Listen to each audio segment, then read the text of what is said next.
Ayan guys, ang ating ramp pump project. So, hinihintay na lang natin na makaakyat dun sa pinaka-target naming location. So, almost parang 10 to 15 meters difference na lang nandun na sa pinaka-tina-target namin.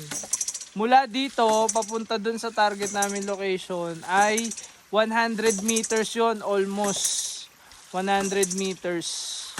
So medyo medyo mataas na yun para sa sa leap. So yung 100 meters, by the way, hindi kaya yun kahit 2 HP na motor, hindi maiangat yun ng maayos. Kailangan mo pa kuryente. Ito hindi kailangan ng kuryente. Although itong ramp pump naman, hindi lang siya ganun kalakas yung volume flow rate.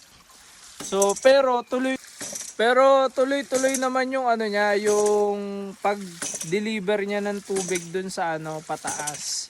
So, yun lang ang isang concern sa ramp pump. Hindi talaga siya sobrang lakas yung volume flow rate. Pero kung gusto nyo naman na malakas yung volume flow rate niya ng ramp pump, kailangan nyo maggamit ng ramp pump na mas malaki.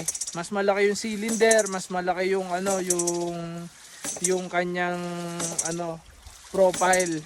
So pag mas malaki, ibig sabihin mas malaki yung volume flow rate, kung ilang gallon per minute, liter per minute yung kaya niyang i-supply dun sa location, sa delivery.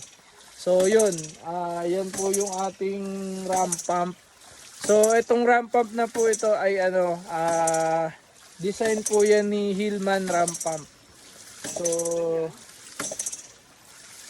yan, yun po yung in-apply nating ramp pump dito. Ayan, nandito tayo ngayon sa gubat. Ito po yung isang water source dito sa sa bundok dito.